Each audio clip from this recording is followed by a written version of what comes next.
Okay, students, in chemical kinetics, last time we discussed, and that is the rate of reaction, and there are the two types of rate of reaction. Number first one is the average rate of reaction, and second one is nothing but the instantaneous rate of reaction. Okay, and how to calculate the rate of reaction, we can be learned that one. The next article of this topic, and that is the rate of reaction and reactant concentration. It is also called as the rate law, या it is called as the rate equation. आता आपल्याला नवीन शिकायचं आहे rate law आणि rate equation, आणि या rate इक्वेशनशीच किंवा rate लॉशीच related सगळ्यात महत्त्वाचं आर्टिकल आहे या टॉपिक मधलं, and that is nothing but the order of reaction. हा कन्सेप्ट नवीन आहे पण खूप सोपं आहे. See one by one. Okay, before we can discuss about the rate law, last year we can be discuss, and that one is nothing but the law of mass action. आठवत असेल तर बघा, गेल्या वर्षी आपण इक्विलिब्रियम मध्ये हे एक महत्त्वाचं आर्टिकल शिकलोय, and that is the law of mass action. Okay, आता लॉ ऑफ मास ॲक्शनला तुम्ही काय लिहिलं होतं, तर when you can consider the general chemical reaction A plus B which can be give the C plus D, अशी आपण एक जनरल केमिकल रिॲक्शन लिहिली होती. Correct? And by applying the law of mass action to this reaction you can write here the equilibrium constant, that is nothing but the K. Directly शेवटचं equation आपण लिहूया, and that is the concentration of C into concentration of D upon concentration of A into concentration of B. In short, you can say here the equilibrium constant is equal to concentration of products divided by concentration of reactants. But in this equation, what happens here? There is the only one mole of reactant as well as the only one mole of products can be formed. But the chemical reactions, all chemical reactions does not having the only one mole of reactant and only one mole of product. You know very well, there is the number of the moles. For example, in general chemical reaction, A moles of A, B moles of B, C moles of C, and D moles of D. At that time you can write here the equilibrium constant K is equal to काय लिहिलं होतं आपण, concentration of C. हा त्याचा काय तर substance आहे, आणि त्याचे जे नंबर ऑफ मोल्स आहेत ते त्याचे आपण घातांकाच्या रूपामध्ये लिहिले होते, त्याला आपण इंडेक्स म्हणतो. बरोबर आहे? म्हणजे concentration of C raise to C into concentration of D raise to D, हा स्मॉल डे येतो, त्याचे नंबर ऑफ मोल्स आहेत लक्षात घ्या, divided by concentration of A raise to A concentration of B raise to B. हे तुम्ही शिकलेलं आहे, आणि हे जे इक्वेशन तुम्हाला मिळाले ना, तर ऍक्च्युली जरा आठवत असेल तर बघा, इक्विलिब्रियम मध्ये लॉ ऑफ मास ॲक्शनची सुरुवात नेमकी कशी आहे, तर मी तुम्हाला एका वाक्यात असं सांगेन की law of mass action is nothing but the effect of concentration on rate of reaction. Okay, last lecture मध्ये आपण शिकलो, you know very well, that one is nothing but the concentration can be increases, the rate can be increases, that is the rate of reaction can be directly proportional to the concentration. पाहिजे आपण असं लिहूया, that is the rate of reaction is directly proportional to the concentration. आणि मग गेल्या वर्षी law of mass action ज्यावेळेस तुम्ही शिकला ना, त्यावेळेस तुम्ही काय केलं जरा थोडंसं लक्ष द्या. हे बघा, ही जनरल केमिकल रिॲक्शन घेतली होती, A plus B gives C plus D, आणि त्याची सुरुवात काय केली होती, तर when you can consider the rate of reaction is directly proportional to, ही फॉरवर्ड रिॲक्शन आहे तुमची. बरोबर आहे? आणि मग ह्या फॉरवर्ड रिॲक्शनला तुम्ही काय म्हटलं होता, रेट ऑफ फॉरवर्ड रिॲक्शन. आठवतंय का बघा, ही रिव्हर्स रिॲक्शन आहे, किंवा त्याला तुम्ही बॅकवर्ड रिॲक्शन म्हणता, आणि त्याला तुम्ही काय म्हटलं होता, रेट ऑफ बॅकवर्ड रिॲक्शन. बरोबर बाळांनो? म्हणजे rate of forward reaction, when you can consider rate of forward reaction depends on concentration of reactants. म्हणजे तुम्ही लिहिताना असं लिहिलं होतं, concentration of A into concentration of B. आठवतंय का बघा, आणि मग हेच लिहिताना तुम्ही काय लिहिलं, rate of forward reaction is equal to KF घेतला होता, equilibrium constant for forward reaction into concentration of A into concentration of B. बरोबर? आणि मग आपल्याला आठवत असेल तर बघा, जर का इथं A मोल्स घेतले, इथं B मोल्स घेतले, तर A रेस टू A आणि B रेस टू B असं इक्वेशन आपल्याला इथं मिळालं होतं. हे इक्वेशन हेच जर तुम्ही बॅकवर्डला घेतलं तर आठवतंय का, आता डायरेक्ट लिहितो, इथं C moles of C, D moles of D आहे. मग मी आता हेच लिहिताना डायरेक्ट लिहितो, rate of backward reaction is equal to KB. आता हे इक्वेशन लिहिलेलं नाही, लक्षात आलं असेल, is directly is equal to KB into, आता काय येईल, concentration of C raise to C into concentration of D raise to D. ही दोन तुम्ही काय केलं तर rate of forward, rate of backward reaction. आणि मग at equilibrium you can say here what happens here, rate of forward reaction is equal to rate of backward reaction. That is nothing but you can write here KF into concentration of A raised to A into concentration of B raised to B is equal to, आता इथं KB into concentration of C raised to C into concentration of D raised to D.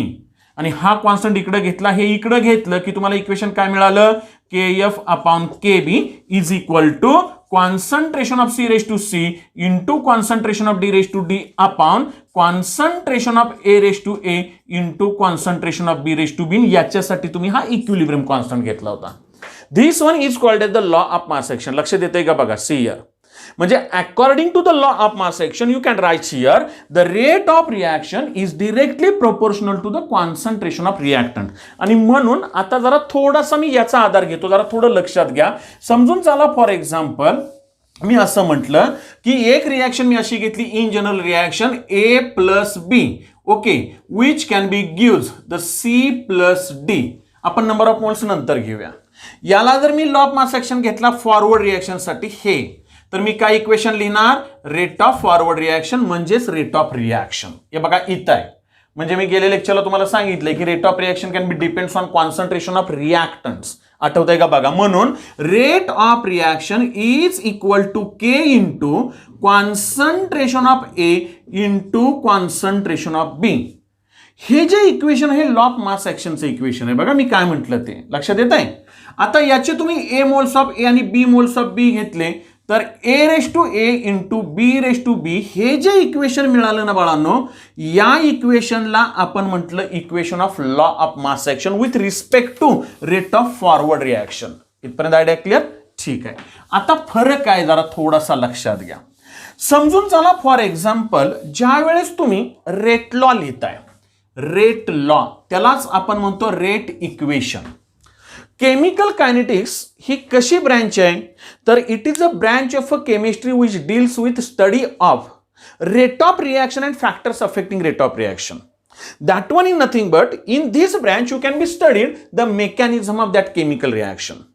For example देतो तुम्हाला, halogen derivative of alkanes मध्ये तुम्ही दोन mechanism शिकलाय, लक्ष देताय का बघा. त्याच्यामध्ये नंबर फर्स्ट वन शिकलाय SN1 आणि दुसरं शिकलाय SN2. Okay, what is the SN1? You know very well, it is the unimolecular substitution nucleophilic reaction. बरोबर. And what is the SN2?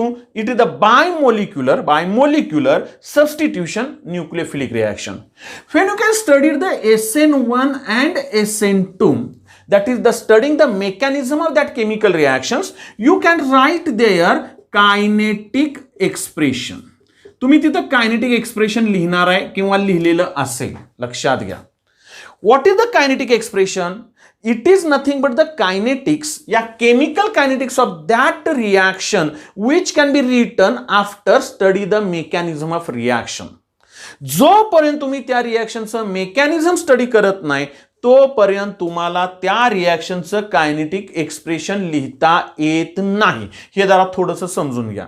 म्हणजे तुम्हाला एखाद्या रिॲक्शनचं जे काय कायनेटिक एक्सप्रेशन लिहायचं आहे, म्हणजेच तुम्ही त्याचा रेट लॉ जो लिहिणार आहे का नाही, त्याला म्हणायचं त्याचं रेट इक्वेशन किंवा rate law.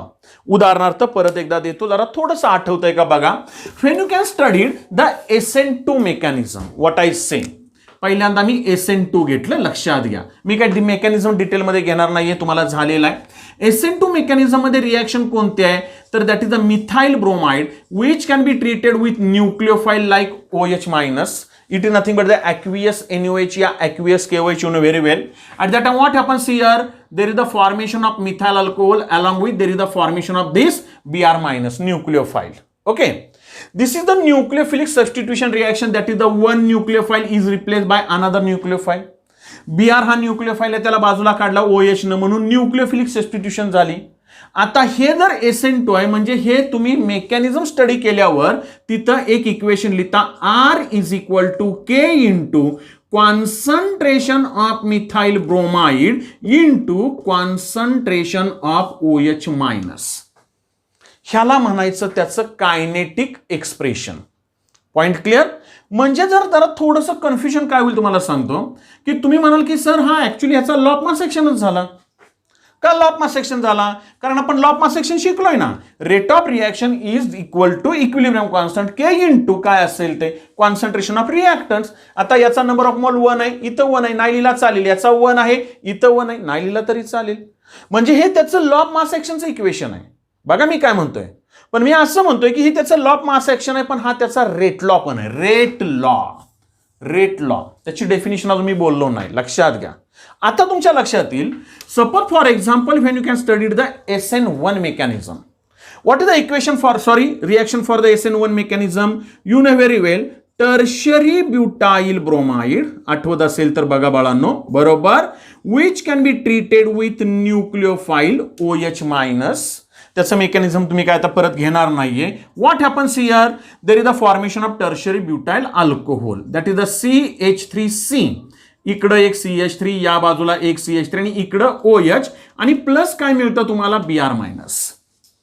When you can consider the tertiary butyl bromide undergo the alkaline hydrolysis, you know very aqueous NaOH, aqueous KOH like that one.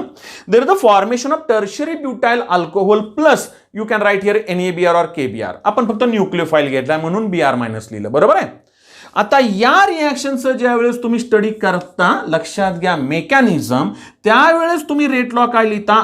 R is equal to K into concentration of CH3 3 times, त्यानंतर हा C आणि Br. इथं फक्त लिहिताना तुम्ही काय लिहिता? तर that one is nothing but the concentration of only tertiary butyl bromide, not the concentration of OH minus. इथं तुम्ही OH मायनस नाही लिहिला बाळांनो. बघा मी काय म्हटलं ते. का लिहिला नाही? कारण ह्या OH मायनसच्या कॉन्सन्ट्रेशनवर रेट ऑफ रिॲक्शन डिपेंडच नाहीये. ज्यावेळेस तुम्ही मेकॅनिझम स्टडी करता, after studying the mechanism you can find that is the rate of reaction can be depends on only concentration of tertiary butyl bromide, not on concentration of this alkali. Okay, म्हणजे हे जर equation घेतलं तर या इक्वेशनला तुम्ही law of mass action म्हणू शकत नाही. जर लॉ ऑफ मास ऍक्शन लिहायचं असतं तर काय लिहायला लागलं असतं? इथं कॉन्सन्ट्रेशन ऑफ OH मायनस पण लिहावा लागला असता. लक्षात आलं का? बघा, पण या इक्वेशनला आपण त्याचा बाळांनो म्हणतो rate law. What is the rate law? Rate law या rate equation is a equation which is obtained by studying the mechanism of chemical reaction. एक असं इक्वेशन आहे की जे इक्वेशन तुम्हाला कधी मिळतंय? ज्या वेळेस तुम्ही त्या रिॲक्शनचं मेकॅनिझम स्टडी करताय. मी परत बोलतोय, जोपर्यंत तुम्ही रिॲक्शनचं मेकॅनिझम स्टडी करत नाही तोपर्यंत तुम्हाला रेट लॉ किंवा रेट इक्वेशन मिळत नाही. म्हणजे तुम्हाला समजून चला, जर एखाद्या रिॲक्शनचा रेट लॉ लिहायचा आहे तर एक तर त्याचं मेकॅनिझम तरी माहिती असलं पाहिजे, नाही तर तुम्हाला ते प्रोव्हाइड करावं लागेल. आणि तुमच्या माहितीसाठी सांगतो, आपल्या सिलेबसला 2 मेकॅनिझम आहेत, बाकीची तुम्हाला आता पुढे येईल तो वेळेस तो रिस्पेक्ट आपण कन्सेप्ट जो आहे तो आपण क्लिअर करूया. See 1 by 1. आता हे जे इक्वेशन आहे ह्याला आपण रेट लॉ म्हणलं. ठीक आहे, बघा मी काय म्हणतोय. मग आता रेट लॉचं डेफिनेशन जर आपल्याला करायची तर what is the rate law? The rate law is a mathematical expression which can be gives an idea about the rate of reaction can be depends on how many moles of that reacting substances. म्हणजे actually rate of reaction हा रिॲक्टंटच्या किती मोलवर depend आहे, कोणकोणत्या रिॲक्टंट्सवर depend आहे आणि किती मोलवर depend आहे. असं जे इक्वेशन तुम्हाला मिळतं त्या इक्वेशनला म्हणायचं रेट इक्वेशन, या it is called the rate law. म्हणजे मी आता परत इकडं येतो. आता जरा थोडीशी सुरुवात होईल, लक्षात घ्या. समजून चला, आपण हा लिहिला R is equal to K into concentration of A⁴A B⁴B. इथं तुम्ही C⁴C D⁴D लिहा, नाही तर नका लिहू, मी त्याशी काही घेणं देणं नाहीये मला. मी आता फक्त याच्याशी रिलेटेड बोलतोय, बरोबर आहे. हे तुम्ही लिहिलं तर हा तुमचा लॉ ऑफ मास ऍक्शन पण असू शकतो, हा तुमचा रेट लॉ पण असू शकतो. पण जर मी असं म्हटलं की R is equal to K into concentration of A, आता बघा रेस टू A मोल्स आपण सगळेच घेतले रे बाळांनो त्याचे, पण याच्यापैकी काहीच मोल्स जर का समजून चाला त्याच्यामध्ये येत असतील तर, म्हणजे इथं A⁴S लिहिलं पाहिजे असं नाही. मला मेकॅनिझम स्टडी केल्यानंतर असं लक्षात आलं की याचे सगळे मोल्स रेट ऑफ रिॲक्शनवर डिपेंड नाहीत. किती आहे? तर त्याच्यातले फक्त X मोल्स आहेत. आता मी काय म्हटलं डोक्यात येत आहे, म्हणजे R is equal to K into concentration of A raise to X. What is the X? X is the number of moles on which rate of reaction dependent. लक्षात घ्या. Into concentration of B. आता raise to बी मी लिहिलं, बी वर पण असू शकेल ना, असं नाही, पण मी मेकॅनिझम स्टडी केलं, माझ्या लक्षात आलं की अरे बाबा हे सगळे मोल्सवर डिपेंड नाहीये. किती मोल्सवर आहे? तर त्याच्यातल्या थोड्या म्हणजे वाय मोल्सवर डिपेंड आहे. म्हणजे R is equal to K into concentration of A raise to X into concentration of B raise to Y. Okay, this equation is called as rate law. And what are the x and y? These are the exponents on which the rate of reaction can be depends. ज्यांच्यावर rate of reaction depend आहे. रिएक्टंटचे जे number of moles आहेत ना, ते बाळांनो आपण इथं लिहिले, समजून घ्या. आणि ह्याच म्हणजे ज्यावेळेस तुम्ही हे इक्वेशन लिहिता ना, त्याच इक्वेशनला म्हणायचं rate law. That one is nothing but the rate of reaction and reactant concentration. That are the what concentration of reactant which can be responsible for the rate of reaction. At that time you can say it is the rate equation या rate law. लक्ष देत आहे. मग rate law कसा लिहायचा आहे आम्हाला समजून लक्षात घ्या. समजून त्याला फॉर एक्झाम्पल मी तुम्हाला असं म्हटलं असतं की suppose if you can consider there is the general reaction like in this way. When you can consider L plus M, what I say gives P plus Q. अशी एक जनरल रिएक्शन आहे, लक्षात घ्या. आणि मी म्हटलं की बाबा L चे किती मोल्स रिस्पॉन्सिबल आहेत? तर there is only A moles of A which are responsible for. मी इथं A लिहिलेलं नाही, लक्षात घ्या, मी तुम्हाला प्रोव्हाइड केलं. A moles of A, that is the L is responsible for which is rate of reaction. B moles of M is responsible for the rate of reaction on which rate of reaction can be depends. तर याच्यासाठी मला rate law काय लिहिता येईल? तर that is the R is equal to K into concentration of L raised to A.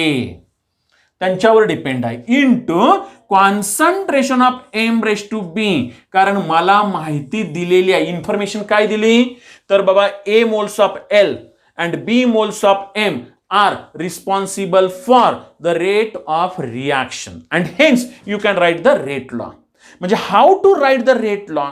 When you have provided the information about the number of moles which are responsible for the rate of reaction, then you can write the rate law. लक्षात येतंय का बाळांनो? बघा, म्हणजे rate law कसा लिहायचा खूप सोपा आहे, काही अवघड नाहीये. आणि रेट लॉ एकदा तुम्हाला लिहिता आला ना की त्याच्याशी रिलेटेड नेक्स्ट आर्टिकल जे महत्वाचं आहे ते खूप खूप महत्वाचं. And it is nothing but the order of reaction. Okay, so what is the order of reaction? See first one. आता ऑर्डर ऑफ रिएक्शन.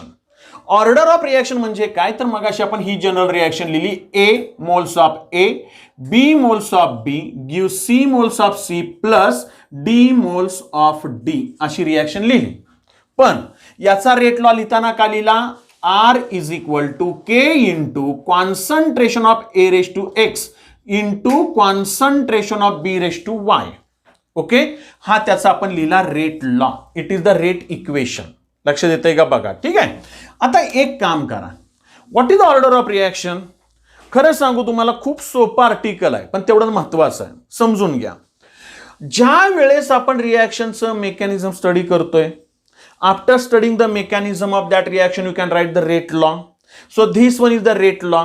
ए हा रिएक्टंट आहे, त्याच्यावरचा जो एक्स हा त्याचा इंडेक्स कसा आहे? तर त्याचे number of moles which are responsible for the rate of reaction. Y हा बी चे नंबर ऑफ मोल्स आहेत. आपण हे घेतलेले नाहीत, लक्षात घ्या, परत एकदा समजावून घ्या. आता इथं काय करायचं माहित आहे का? याचा रिएक्टंटचा इंडेक्स एक्स आणि ह्या रिएक्टंटचा वाय आहे. गंमत बघा, ह्या एक्स आणि वाय ची बाळांनो बेरीज करायची. संपलं का? बघा मी काय म्हटलं, त्या एक्स आणि वाय ची बेरीज केली का नाही तर जी व्हॅल्यू येईल का नाही that is called as order of reaction. What I say, what is the order of reaction? Order of reaction is defined as sum of SUM. लक्षात घ्या, कारण स्पेलिंग खूप महत्वाचं आहे. इंग्लिशचे तास तुम्ही अटेंड करता म्हणून सांगतोय. SOME नाही, SUM. It is the defined as sum of exponents या indices of reacting substances in rate equation या rate law. When you can consider here rate equation तुम्हाला दिलेलं आहे बाळांनो, समजून चला, तुम्हाला दिलेलं आहे, खूप सोपं आहे, तुम्हाला रेट इक्वेशन दिलेलं आहे. बघा मी काय म्हणतोय, आणि रेट इक्वेशन दिल्यानंतर त्याच्यामधले जे रिॲक्टंट्स आहेत त्याच्यावरच्या एक्सपोनंटची किंवा त्याच्यावरच्या इंडायसिसची बाळांनो काय करायची, सम करायची, ऍडिशन करायची. ती जी व्हॅल्यू येईल का नाही त्या व्हॅल्यूला त्याची म्हणायची ऑर्डर ऑफ रिॲक्शन. म्हणजे फॉर एक्झाम्पल मगाशी SN2 साठी लिहिताना आता मी डायरेक्ट लिहितो, आपण असं लिहिलं होतं की कॉन्सन्ट्रेशन ऑफ CH3Br इंटू काय लिहिलं, कॉन्सन्ट्रेशन ऑफ OH मायनस, असं इक्वेशन लिहिलं होतं. याच्यावर इंडेक्स किती आहे, 1 आहे, याच्यावर किती आहे, 1 आहे, बरोबर. तो लिहिला तरी चालतोय, नाही लिहिला तरी चालतोय. म्हणजे बाळांनो जर SN2 मेकॅनिझम घेतलं तर in SN2 mechanism order of reaction is equal to 1+1, it is nothing but the second order reaction. लक्षात ठेवा, हे जर का तुम्ही घेतलं, मी परत एकदा बोलतोय, alkaline hydrolysis of methyl bromide halogen derivative मध्ये आहे तुम्हाला, order of that reaction is the second order reaction आहे का, ती बाय मोलिक्युलर हा शब्द नंतरचा आहे, मोलिक्युलरिटी पण त्याची 2 आहे, ते आपण नंतर बघणार आहे आणि ह्याच टॉपिक मध्ये. पण याची ऑर्डर किती आली, 2 आली. समजून चला, आपण SN1 एक्झाम्पल घेतलं होतं, SN1 mechanism. R is equal to काय लिहिलं, concentration of tertiary butyl bromide only. समजून चला, मी लिहिताना इथं आणखीन लिहितो, into concentration of OH minus raise to 0 लिहितो.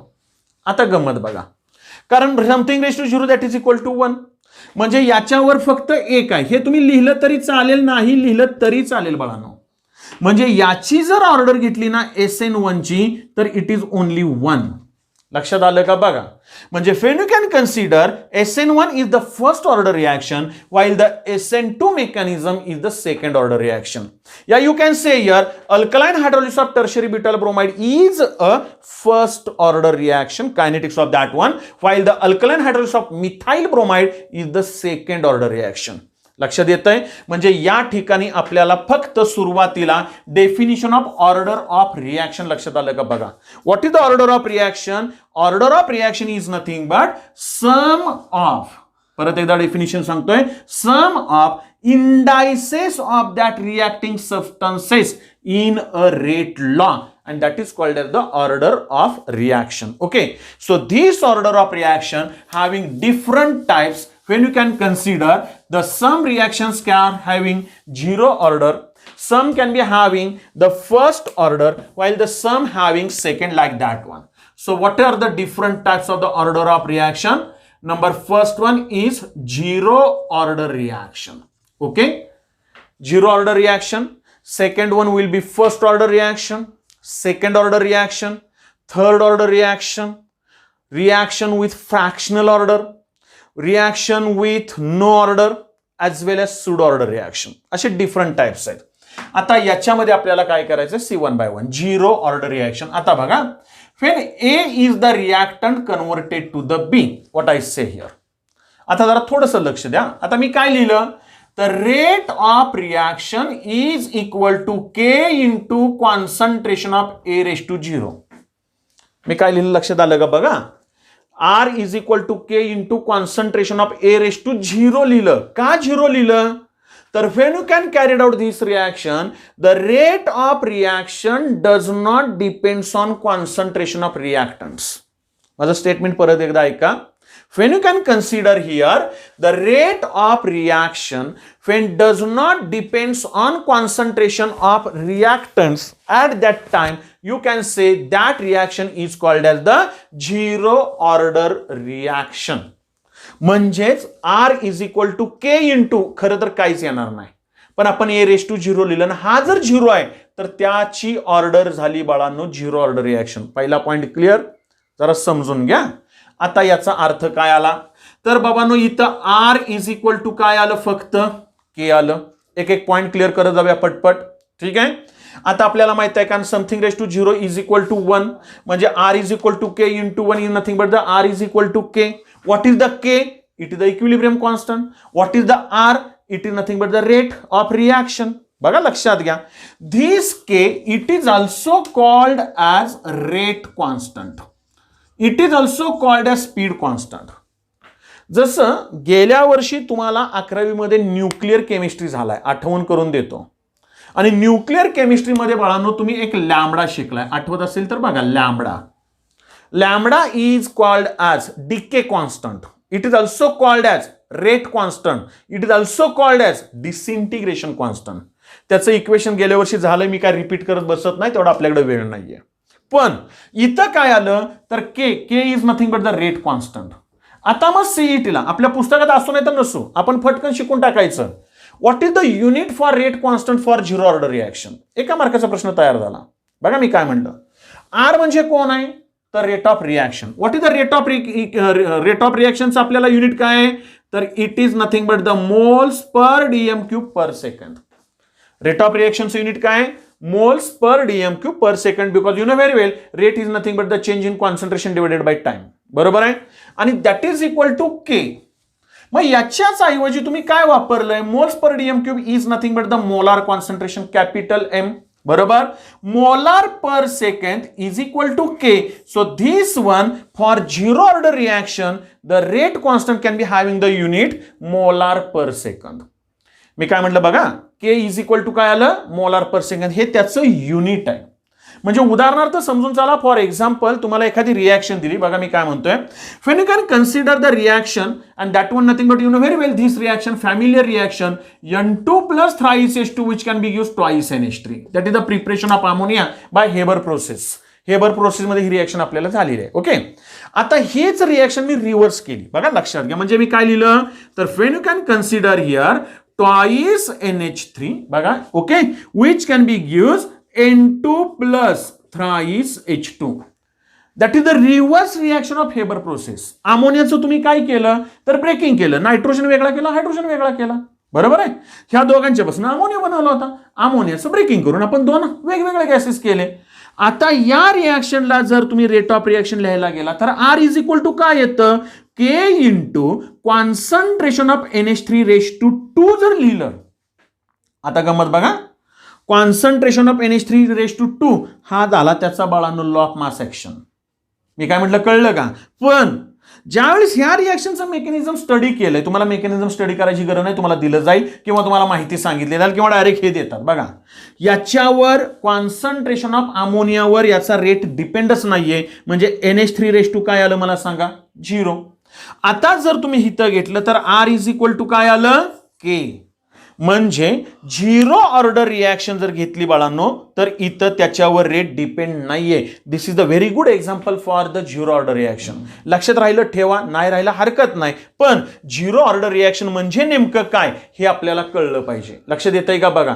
म्हणजे when you can consider R is equal to K, म्हणजे इथं एक वाक्य परत एकदा सांगतो, in zero order reaction the rate of reaction does not depends on the concentration of that reactants, while the zero order reaction is a reaction in which the unit of rate constant is nothing but the rate of reaction. Unit of rate of reaction.